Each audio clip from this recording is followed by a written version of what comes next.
Hello and welcome to the Friday, December 17th, 2021 edition of On Iowa Politics. This week, the top Iowa political stories of 2021. Hi, I'm James Lynch of the Cedar Rapids Gazette, and with me today are Tom Barton of the Quad City Times. Good morning, Tom. Good morning, James. Amie Rivers of the Waterloo Cedar-Falls Courier. Good morning, Amie. Good morning, James. And Gazette opinion editor Todd Dorman. Good morning, Todd. Good morning. You can find us on Facebook, follow us on Twitter, and subscribe to On Iowa Politics wherever you find your podcast. Today, we're talking about the top Iowa political stories. I'll kick off the discussion by doing the political thing, hedging my bets. Top story title for me was a dead heat between the January 6th insurrection at the nation's capital and COVID-19. So, although you might say the insurrection didn't happen in Iowa, it certainly impacted Iowa, and I mean, there were Iowans involved. So it certainly touches on Iowa, if nothing else, and certainly we've been talking a lot about it over the year, and our elected officials have been talking about it, maybe not as much as we would like to hear them say, but and there are so many questions about the insurrection that are unanswered. It's interesting this week, the developments with the House Select Committee looking into it with the release of some of those text messages from President Trump's friends over at Fox News and from his son, urging him to do something to stop the activity at the Capitol by his supporters.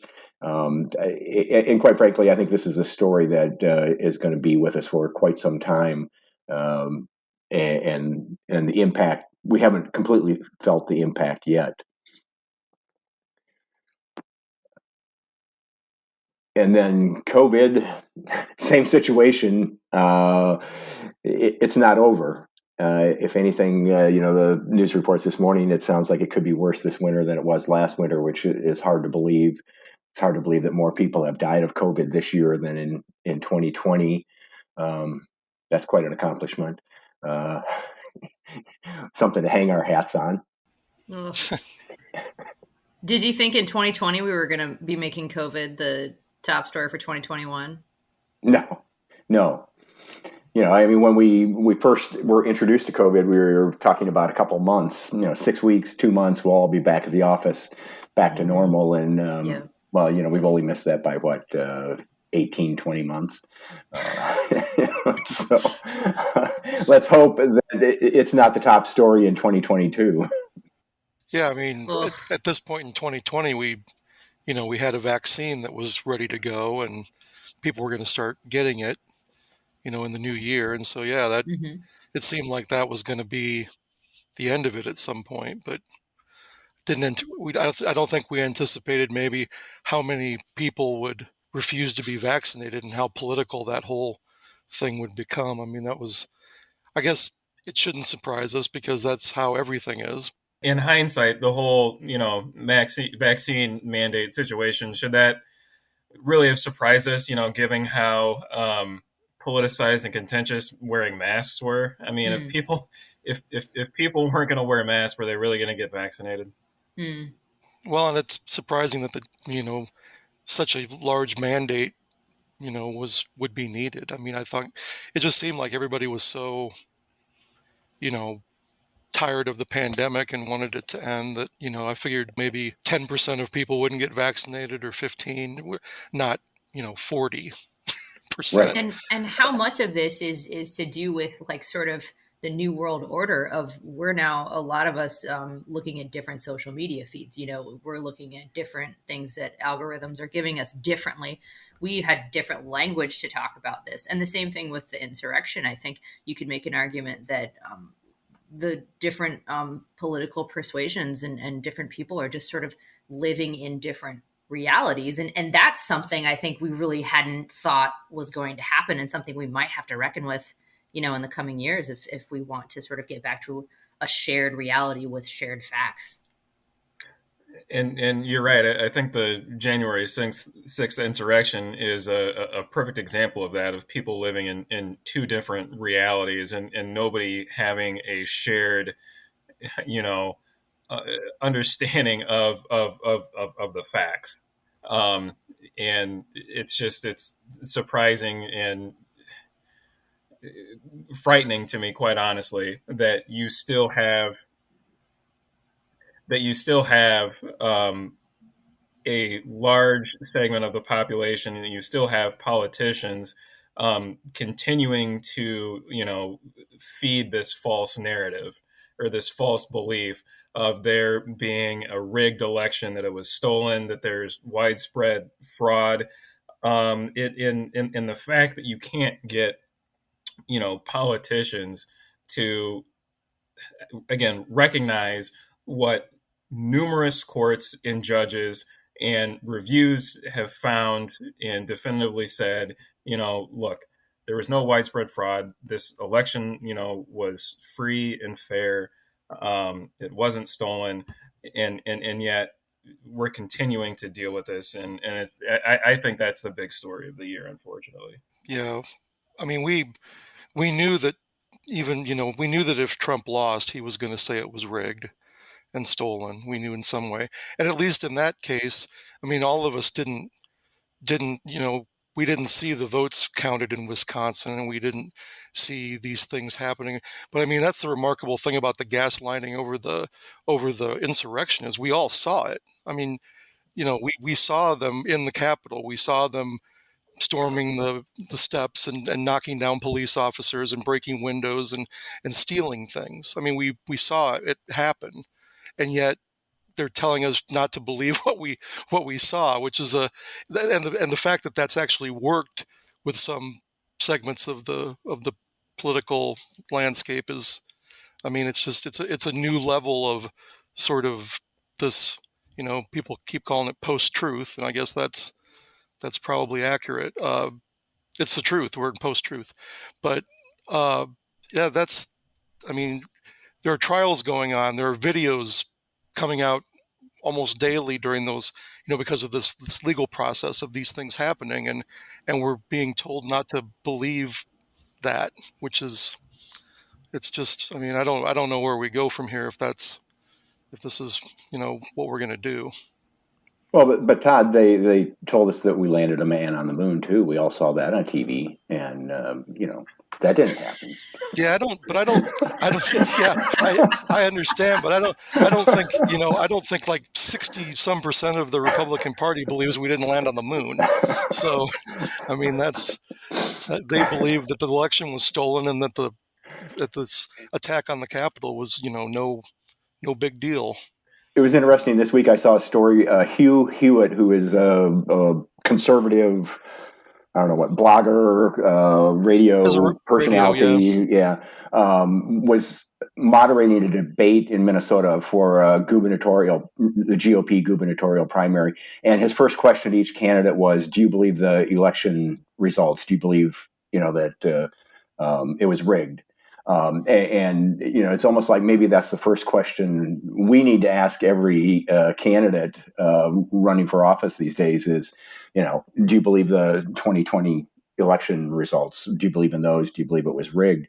And the answer to that question will tell us a whole lot about that candidate and sort of what their grasp on reality is.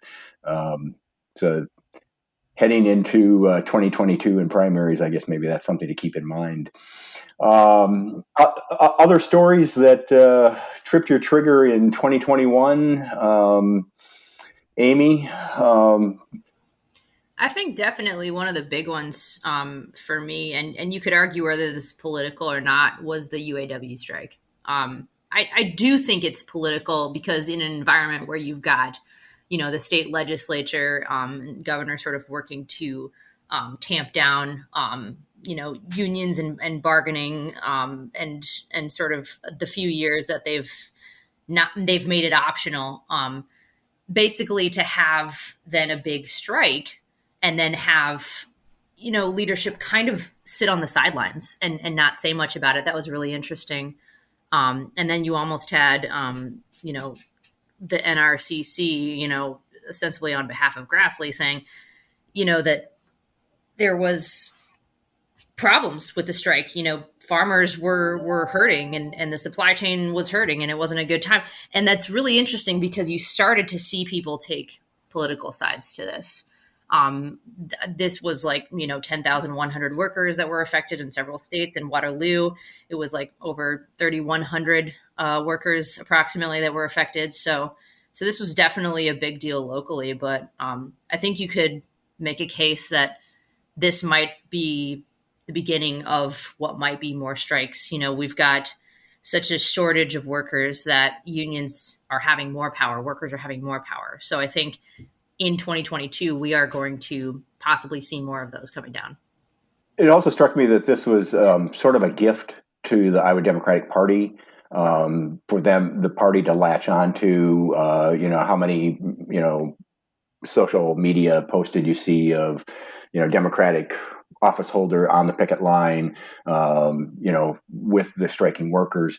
I don't know if the party really capitalized on it, if it'll have any lasting effect, but it certainly gave them something to seize on in an otherwise sort of dry political period of the year where there wasn't a whole lot going on. So Democrats tried to make the most of it. I don't know whether it, like I said, I don't know if it has any lasting effect. Yeah, I mean, I think that's true. And in a year and an upcoming year when Democrats are really kind of struggling to find what's going to hold voters' attention and get voters excited to vote for them in the midterms, as they anticipate losing seats, federally and things like that. It seems to me that maybe the worker angle would be a good one for them to take. They did seem to really take the reins on that and were rewarded for that. So that could potentially be something that, Democrats pivot back to. I think one of the criticisms of the Democratic Party in recent years has been that they've forgotten the working man. So what a great way to get back to it is to really set yourself up as once again the party, of the working person.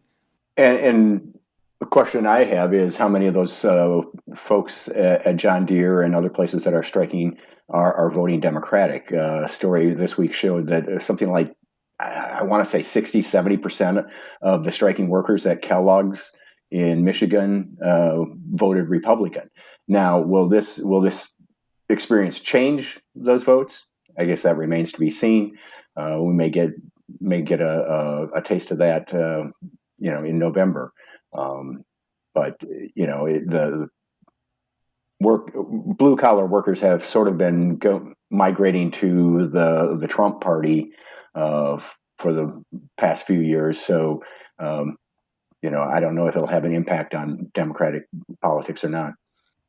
Well, and for Iowa Democrats, this may sort of fit in with, I don't know if you've probably all noticed that Democrats have been talking a lot about what they call the Reynolds workforce shortage crisis, or so. I mean, the idea that not only do we need to create jobs and expand, and draw new companies in and things like that, but you also need to sort of, if you're going to attract people into the workforce, you need worker protections, you need higher wages, you need a more welcoming state than maybe Republicans have been creating. So that's an issue that you can catch a lot of stuff under this. Kids are moving away, people aren't working because they don't want to work low wage jobs with few benefits and put their health and safety at risk. So yeah, there's an opportunity there to sort of pin those problems on Republican policies. Well, and not to stray too far afield from the top stories of the year, but it's interesting as we head into a legislative session that, a lot of the priorities we're hearing from sort of the business friendly groups are those same topics, Todd. They're talking about making Iowa a more welcoming place, addressing workforce housing issues, addressing childcare issues, those sorts of things. I mean, it's hard to believe that in this day and age that we could find some sort of simpatico between Democrats and Republicans. But maybe that's the Christmas miracle that we're all looking for. Yeah, I haven't seen a lot of groups embracing the idea of eliminating the income tax. So I don't know if that's I know that's a winning issue among us, a segment of Republicans at least, but I mean the math is I mean you can't do it. It's not impossible, but it's in the ballpark. You need to have Senate Majority Leader Jack Whitford give you a math lesson, Yeah, because he seems to think it's possible. When we start paying 15% sales tax, it's going to be really good for the merchants of Illinois, Minnesota, Nebraska, and Missouri. Yeah, that's where we'll have to go to Missouri to get our fireworks again.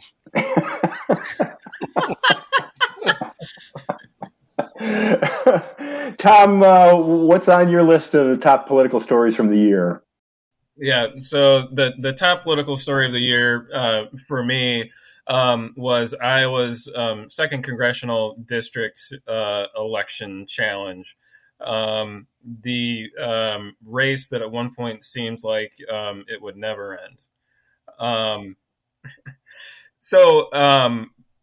Yeah, that was the biggest political story for me.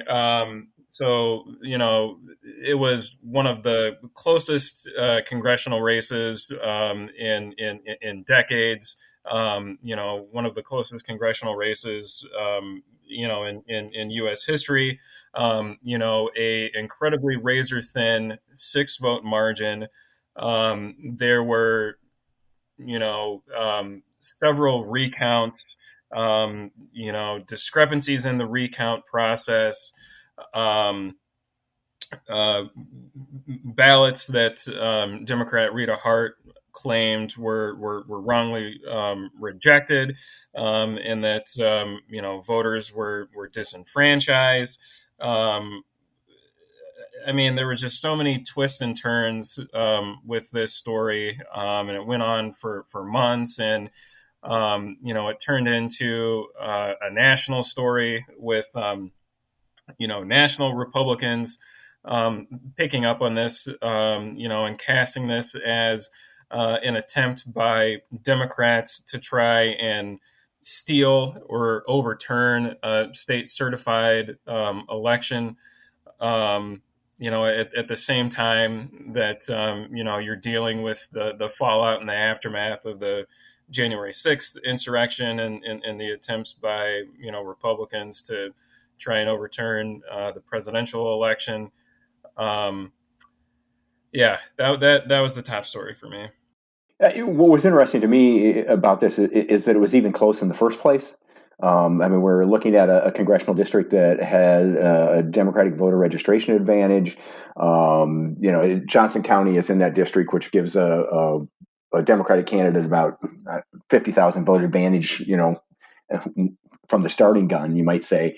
And that it was close at all came as a surprise to some of us, especially given Marionette Miller Meeks' track record in congressional races. So it was. Yeah. So I'll have to admit, I came into the campaign at the tail end. I didn't start covering the race until I think maybe end of August, early September. But I don't know. My impression of things was that I think the reason why it was so close was partly due to the pandemic, and the fact that Rita Hart and her campaign. It wasn't your traditional campaign, right? That you would see in a typical year. They were doing a lot of the virtual events. They weren't really going out there and meeting face to face with Iowa voters. They weren't really doing the door knocking, the canvassing, and I think that impacted the race and the outcome and why it became so close.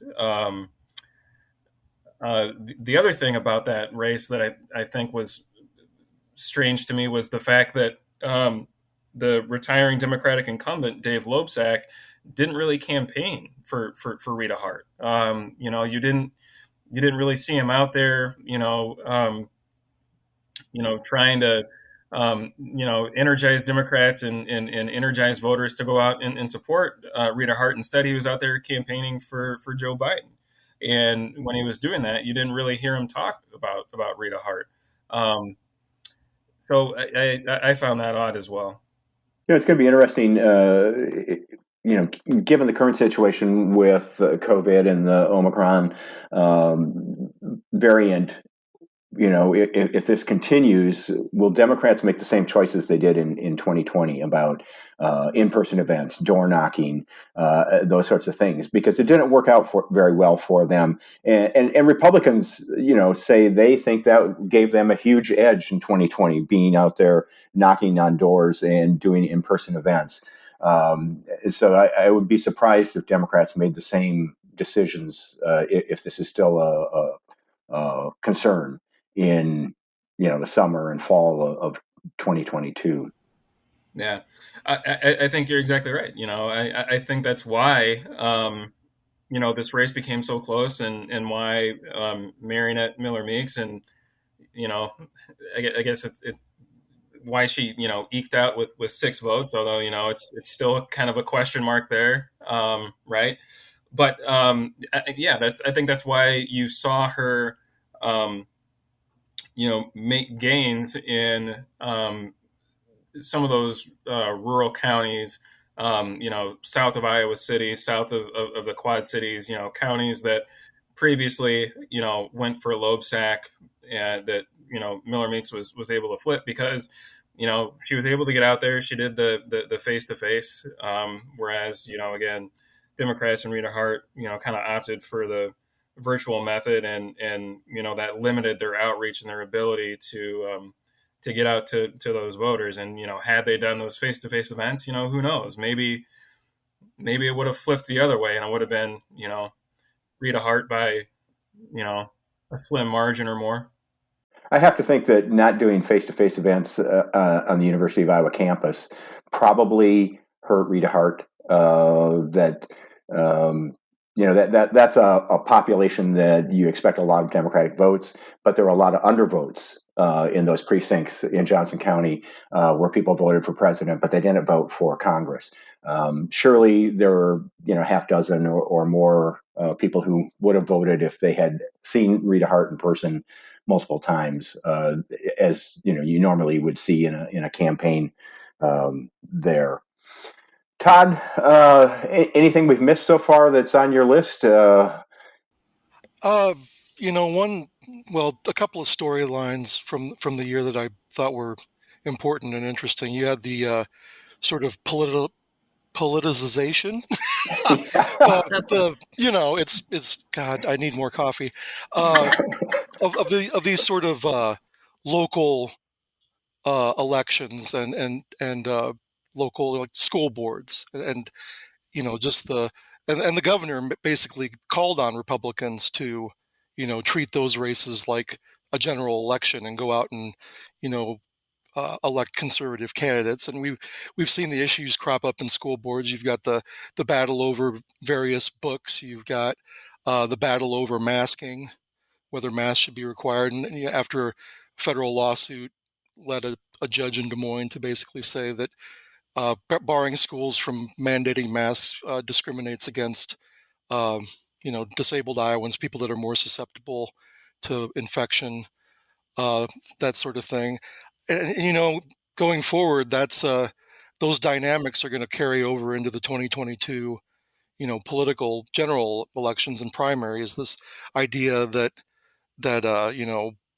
we need to take control of these local governments, city councils and school boards, and then in Cedar Rapids we had a fairly politicized mayor's race with a progressive candidate, Amara Andrews, taking on a Republican, Tiffany O'Donnell, and shots back and forth about Tiffany potentially being like mailers that said that she was tied to Trump, and then of course the other side said that Amara Andrews was needlessly making this a red-blue battle, and that kind of excuse me, that kind of flows into the second storyline I was thinking about, was sort of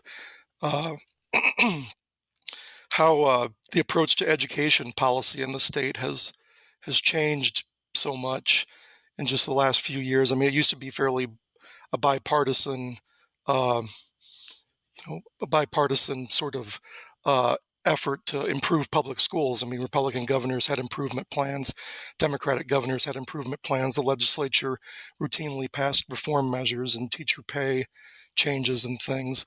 And it just seems like with the Republican majority right now and the governor, they're far more focused on helping people get out of the public school system. They want to do vouchers. They want to do charter schools.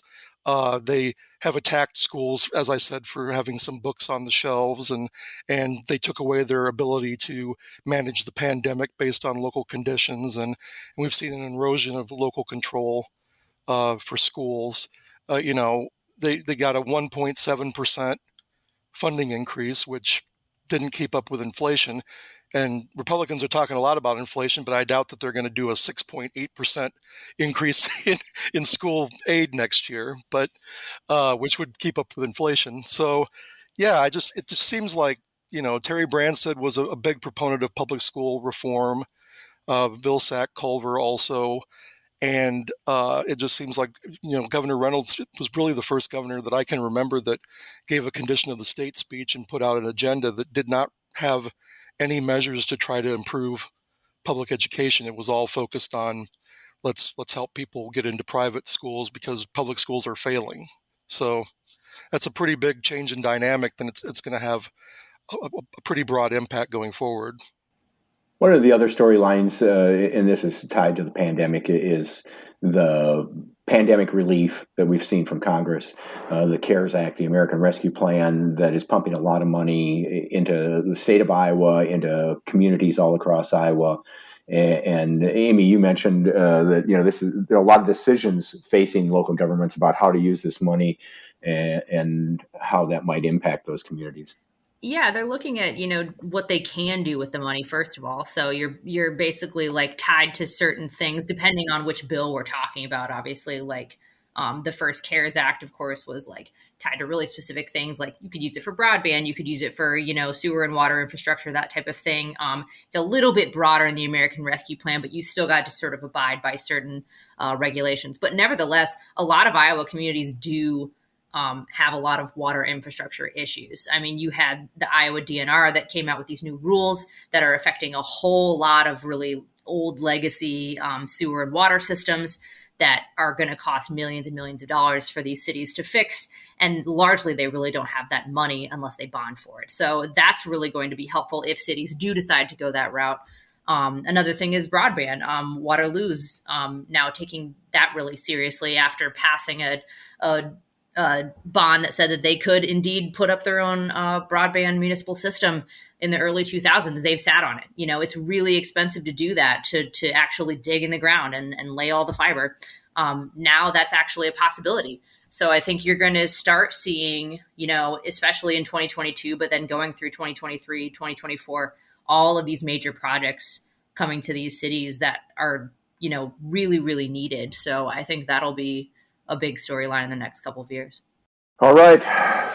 Any other big stories? Or we've hit them all. So many. And, and the other thing, almost every one of these that we've talked about isn't ending at December 31st. That these, whether it's COVID, whether it's the insurrection, whether it's pandemic relief, all these stories will continue to be, news in 2022. So we can come back and revisit them time and again. But that's it for this edition of On Iowa Politics. If you enjoy the podcast, tell a friend and subscribe to us wherever you find your podcast.